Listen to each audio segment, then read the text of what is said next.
ఈ లోకంలో నీకెంత కష్టం వచ్చినా సరే నీ కన్నీరుని బయటికి రానీయకు. ఎందుకంటే ఆ కన్నీరు చూసి నవ్వుకునేవారే తప్ప ఆ కన్నీరుకి కరిగిపోయేవాళ్ళు ఈ లోకంలో ఎవ్వరు ఉన్నారు.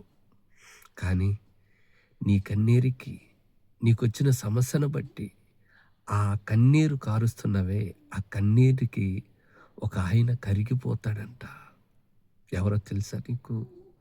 ఆయనే మన కన్న తండ్రి అయిన దేవుడు. మన కన్నీరినంట ఆయన బుడ్డులో దాసుకుంటాడంటండి.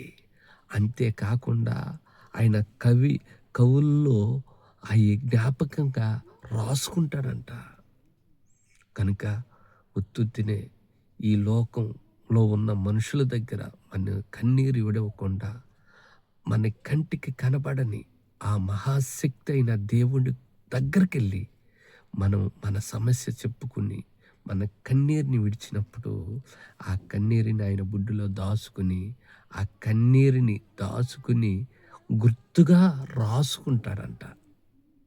కనుక ప్రియమైన మిత్రమా, నీకే కష్టం వచ్చినా ఏ సమస్య వచ్చినా ఇదిగో ప్రభువును బట్టి ఆయన దగ్గరికి వెళ్ళి మోకరిస్తే మనం విడిచి బయటికి వచ్చే ప్రతి కన్నీటి బొట్టు ఆయన బుడ్డిలో దాచుకుని మనకి జవాబు ఇస్తాడంట. ఎక్కడుందో తెలుసా ఆ మాట? బైబిల్లో ఎక్కడుందో తెలుసా? కీర్తనల గ్రంథము 56 అధ్యాయము 8వ వచనం. మంచి బలపడే ఆదరించే మాట. ఓకే.